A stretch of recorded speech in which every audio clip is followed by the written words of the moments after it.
এবং তার সন্তানের নামে 6 কোটি টাকার দুর্নীতির মামলা হয়েছে দুদকে।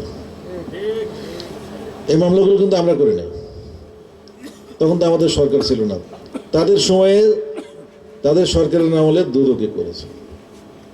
আচ্ছা, বুঝলাম যে হয়তো ওই 1112 কোটি টাকা সে দুর্নীতি করে নাই, তার অর্ধেক অথবা তার অর্ধেক কিছু না কিছু তো হয়েছে। তার মানে কি, সে দুর্নীতির দায়ে দুষ্ট। আর আমাদের নামে একটা টাকার মামলাও করার সুযোগ সাহস হয়নি তাদের। এই জন্য আমরা বলতে চাই, আপনারা ব্যবসায়ী এলাকার লোক, এটা ব্যবসা বাণিজ্যের জন্য সারা বাংলাদেশে প্রসিদ্ধ। আপনারা জানেন যে ব্যবসা বাণিজ্যের জন্য এবং ব্যবসা বাণিজ্য প্রোটেকশনের জন্য সমাজে স্থিতিশীল রাজনৈতিক পরিস্থিতি দরকার। যদি স্থিতিশীলতা থাকে তাহলে ব্যবসা বাণিজ্য ভালো হয়। আপনারা যারা এখানে আছেন আপনারা নিশ্চয়ই স্বীকার করবেন দেশে এখন ব্যবসা বাণিজ্য ভালো না, কারণ দেশে এখন কোনো রাজনৈতিক সরকার নেই, কোনো স্থিতিশীলতা নেই। সবাই অপেক্ষা করছে একটা সুন্দর সুষ্ঠু নির্বাচনের জন্য। একটা সুন্দর সুষ্ঠু নির্বাচন হওয়ার পরেই কিন্তু সবাই আশা করছে যে একটু ভালো ব্যবসা বাণিজ্য হবে। আপনারা জানেন যে আমারও ছোটোখাটো একটা ব্যবসা আছে। আমরাও কিন্তু গত 7-8 বছরে ব্যবসা বাণিজ্য করতে পারি নাই। আমার কারণটা সাধারণত আপনারা যে জন্য করতে পারেন নাই তার থেকে আর একটু বেশি, কারণ রাজনৈতিকভাবে আমাকে অনেক হেনস্থা করা হয়েছে। আমি আমার অফিসে বসতে পারি নাই, আমার বাসায় ঘুমাইতে পারি নাই, আমার ব্যবসা বাণিজ্যে বিভিন্নভাবে প্রতিবন্ধকতা সৃষ্টি করা হয়েছে। আমরা যারা এখানে উপস্থিত, আমি জানি যে আপনাদের বেশিরভাগ লোক আমাদের দৌলতপুর উপজেলার চিলমারি এলাকার না। আপনারা একটা জানেন কিনা যে আমার দাদার বাড়িও কিন্তু এলাকায়, ফিলিপনগর। চিলমারি ফিলিপনগর মনে হয় পাশাপাশি, খুবই কাছাকাছি।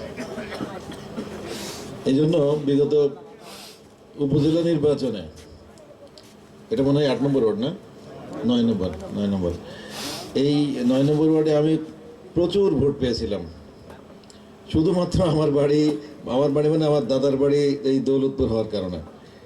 কারণ অনেক লোক এখানে আছেন যারা আপনারা এখনো চিলমারির সাথে বা দৌলতপুরের সাথে আত্মীয়তার সম্পর্কের খাতিরে সংযুক্ত, যদিও বেশিরভাগেরই হয়তো জন্ম এখানে। যেমন আমারও কিন্তু জন্ম এখানে কমলাপুরে, জিআরএফ ইউনিয়নে, কিন্তু দাদার বাড়ি ওখানে আছে, আমার চাচারা এখন ওখানে আছে, যার কারণে এই আত্মীয়তার সম্পর্কের খাতিরে যোগাযোগ এখনো আছে। আপনারাও নিশ্চয়ই তেমনই। তো সেই সূত্র ধরে অ্যাকচুয়ালি হয়তো খোঁজখবর নিলে দেখা যাবে যে অনেক আত্মীয় স্বজন হয়তো আছে এখানে। তো 2014 সালে অনেক ভোট আমি পেয়েছিলাম, আমার মনে আছে। তো 2014 সালে যে ভোট পেয়েছিলাম, আপনাদের ভোট পাওয়ার পরে আমি বিপুল ভোটে এবং খুলনা বিভাগের মধ্যে মনে হয় সবচেয়ে বেশি মার্জিনে আমি জিতেছিলাম।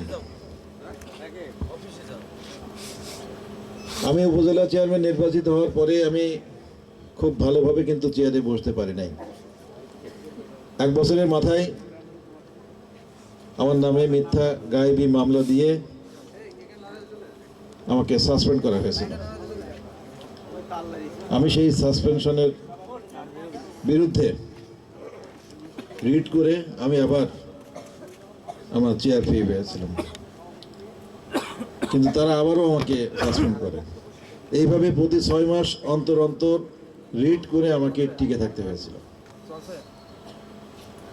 সেই সময়টা কি সময় ছিল সেটা আমরা সবাই জানি। নিজেদের ব্যবসা বাণিজ্য কাজকর্ম মান সম্মান বাঁচানোর জন্য অনেকেই সেই সময় বাধ্য হয়েছিল হয়তো তাদের সাথে আপোষ করতে, বিভিন্নভাবে তাদের সাথে হয়তো চলাচল করতে, হয়তো সাথে জড়িত। তারা হয়তো একরকম, কিন্তু সাধারণ মানুষ তো আর আমাদের মতো এত লোড নিতে পারে না, যার কারণেই অনেককেই তাদের সাথে আপোষ করতে হয়েছিল। এই জন্য আমরা 5ই আগস্টের পরে আপনারা দেখেছেন আমরা কিন্তু বিষয়টি বুঝি বিধায় আমরা এই কুষ্টিয়া এলাকায় আমরা চেষ্টা করেছি যতটুকু সম্ভব আমরা ব্যবসায়ীদের, চাকরিজীবীদের যারা এলাকায় সম্মানী ব্যক্তি আছে তাদেরকে আমরা প্রোটেকশন দেওয়ার জন্য। এরপরও দু একটা ছোটোখাটো ঘটনা হয়তো বিচ্ছিন্ন ঘটেছে, সেটা স্থানীয় অথবা সামাজিক বিষয়, কিন্তু রাজনৈতিকভাবে আমরা কাউকে কোনো হেনস্থা করি নাই, কাউকে অসম্মান করি নাই, কোথাও কোনো জবরদস্তি আমরা করি নাই। গতকালকে একটা আমার সনাতনী ভাইদের একটা মিটিংয়ে আমি ছিলাম মত বিনিময়ে, সেখানে তারাও বলেছে যে না, এই কুষ্টিয়াতে অন্তত রাজনৈতিক পরিচয়ে কোনো অত্যাচার নির্যাতন 5 তারিখের পরে হয়নি।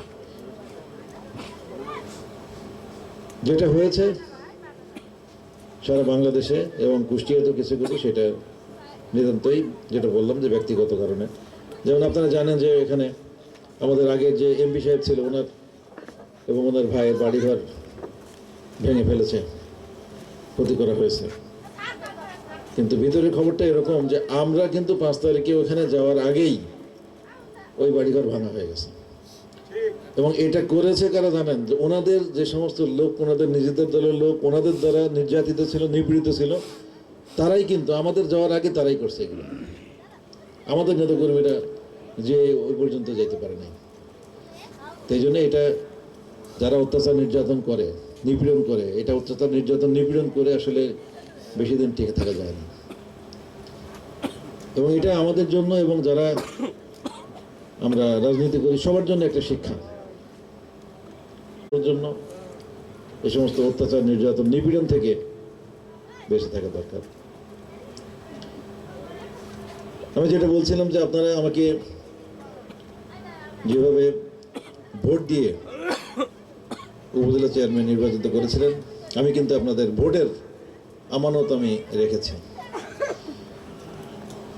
আমি উপজেলা চেয়ারম্যান থাকা অবস্থায় কোনো রকম অন্যায়, কোনো রকম দুর্নীতির কালিমা আমার গায়ে লাগেনি। এটা আমি গর্ব করে বলতে পারি, আমি উচ্চস্বরে বলতে পারি। আমার সাথে কাজ করেছে এই 13টা, তখন মনে হয় 14টা ছিল ইউনিয়ন, 14টা ইউনিয়নের চেয়ারম্যান মেম্বার আমার সাথে কাজ করেছে। আপনারা আপনাদের আশেপাশেও অনেক মেম্বার চেয়ারম্যান আছেন, যে কাউকে আপনারা জিজ্ঞেস করে দেখতে পারেন।